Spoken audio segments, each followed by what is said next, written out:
Hello friends, मांग की कीमत लोच की सेकंड पार्ट के अंदर आज हम बात करेंगे कि जो मांग की कीमत लोच होती है उसको ज्ञात करने की, इसका मेजरमेंट करने की कितनी विधियां होती हैं। तो सामान्यतः इसकी 4 विधियां होती हैं। अनुपातिक विधि या प्रतिशत विधि, मतलब अनुपातिक विधि को प्रतिशत विधि भी कहते हैं। दूसरी कुल व्यय विधि, तीसरी होती है ज्यामितीय या बिंदु रेखीय विधि और चौथी होती है चाप लोच विधि। तो आज हम बात करेंगे कि अनुपातिक विधि या प्रतिशत विधि क्या होती है। आनुपातिक या प्रतिशत विधि के अंदर हम यह ज्ञात करते हैं कि किसी भी वस्तु की कीमत में प्रतिशत परिवर्तन होने के फलस्वरूप, ठीक है, मान लेते हैं कि किसी वस्तु की कीमत में 50% की वृद्धि हुई है। कीमत में कितने प्रतिशत की वृद्धि हुई? 50% की, जिसके फलस्वरूप उपभोक्ता ने उसकी मांग 40% कम कर दी। उपभोक्ता ने 40% मांग क्या कर दी? कम कर दी।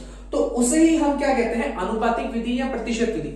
यानी कीमत में प्रतिशत परिवर्तन होने के फलस्वरूप मांगी गई मात्रा में कितना प्रतिशत परिवर्तन आ रहा है, उसी का अनुपात, उसी का रेशियो ही कहलाता है प्रतिशत विधि या अनुपातिक विधि।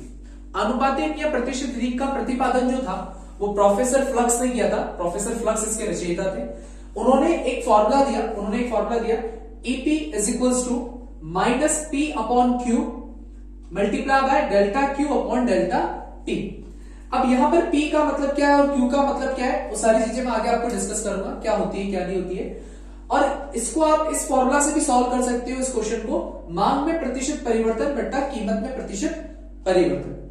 तो देखो, अनुपातिक विधि या प्रतिशत विधि में 2 फॉर्मूला का यूज करना है आप लोग। या तो आपको ये फॉर्मूला यूज में लेना है या आपको ये वाला फॉर्मूला यूज में लेना है।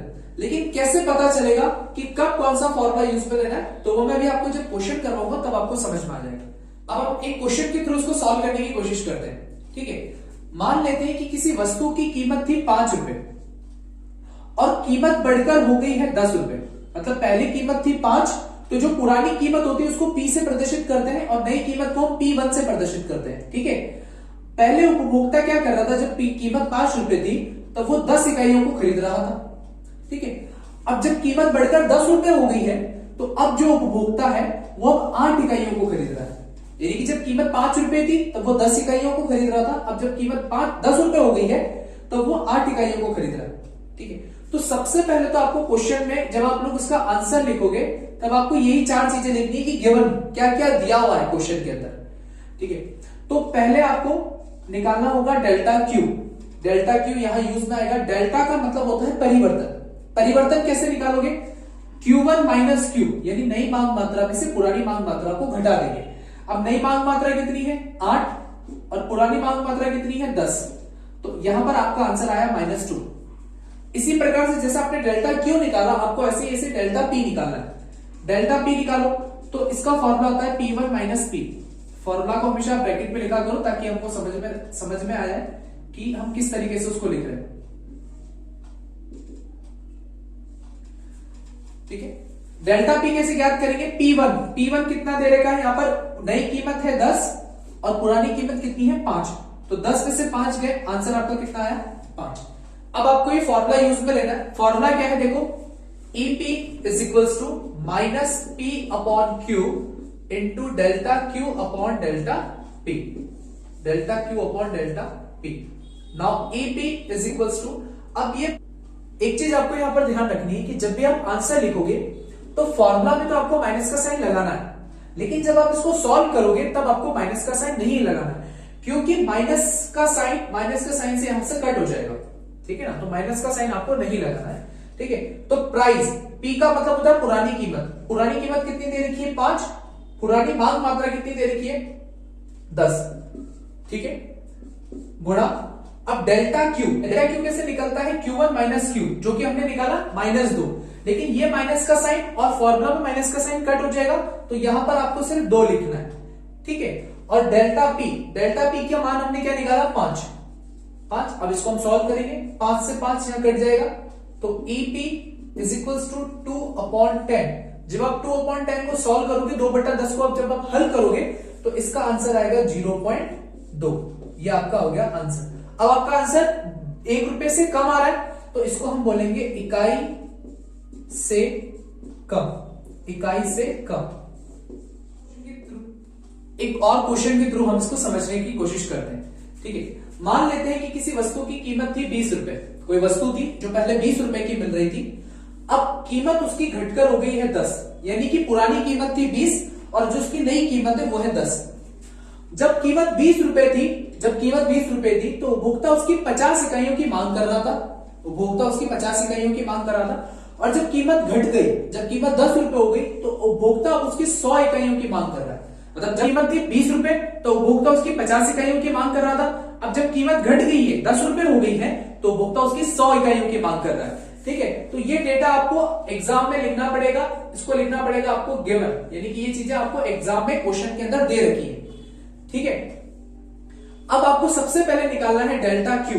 डेल्टा क्यू का मैंने फॉर्मूला आप लोगों को क्या बताया था, delta Q is equal to Q1 minus Q, ये डेल्टा क्यू का फॉर्मूला होता है। और डेल्टा पी का फॉर्मूला होता है P1 माइनस पी, ये डेल्टा पी का फॉर्मूला। ठीक है, तो Q1 कितना है हमारा 100 और Q कितना है हमारा 50, यानी कि डेल्टा Q आया 50 आ गया। डेल्टा P कैसे निकालोगे, P1 कितना है 10, P1 है 10, P कितना है 20, तो यहां पर आया हमारा माइनस का 10। ठीक है, अब आपको लगाना है फॉर्मूला आप लोगों को पता है, EP is equals to minus P upon Q into delta Q upon delta P, P बट्टा Q गुणा डेल्टा Q बट्टा डेल्टा P। ठीक है, इसको सॉल्व करेंगे। मैंने आपको बताया था फॉर्मूला में आपको माइनस का साइन लगाना है, बाद में माइनस का साइन से कट हो जाएगा, फिर नहीं लगाना है।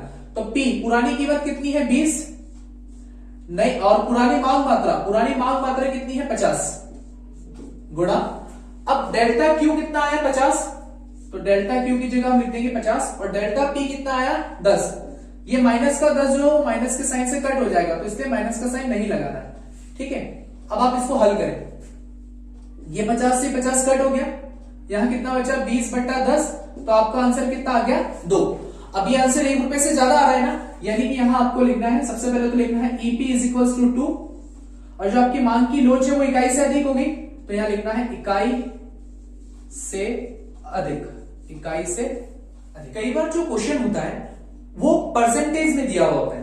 मान लो कि आपका अगर क्वेश्चन आया है कि एक वस्तु की कीमत में 10% की वृद्धि हुई है, एक वस्तु की कीमत में 10% की वृद्धि हुई है, और जो उस वस्तु की मांग है वो 10% कम हो गई है। क्वेश्चन में लिखा हुआ होगा कि एक वस्तु की कीमत 10% बढ़ने पर उस वस्तु की मांग 10% कम हो गई है, यानी कि आपका जो क्वेश्चन है वो प्रतिशत के अंदर आ रहा है, तो आपको प्रतिशत वाला फॉर्मूला यूज में लेना है। EP is equal to minus मांग में प्रतिशत परिवर्तन बट्टा कीमत में प्रतिशत परिवर्तन, मांग में प्रतिशत परिवर्तन बट्टा कीमत में प्रतिशत परिवर्तन। ठीक है, अब यहां पर देखो मांग में कितना प्रतिशत परिवर्तन हुआ है, मांग में भी 10% हुआ है 10, और कीमत में भी कितना प्रतिशत परिवर्तन हुआ 10 से 10 को काटा कितना आया 1, यानी आपकी मांग की लोच होगी इकाई के बराबर। ठीक है, तो इस तरीके से आप क्या कर सकते हो, आनुपातिक या प्रतिशत विधि में इन फॉर्मूला को यूज करके कोई भी सवाल को हल कर सकते हो। ठीक है, मैं आप लोगों को बहुत सारे क्वेश्चंस करवा सकता हूं, लेकिन वो वीडियो बहुत ज्यादा बड़ी हो जाएगी। मेरा व्हाट्सएप नंबर मैं आप लोगों को प्रोवाइड कर रहा हूं, जब भी आप प्रैक्टिस करें, अगर आपको कोई भी डाउट हो आप मुझे वहां पूछ सकते हैं। Okay, thank you guys.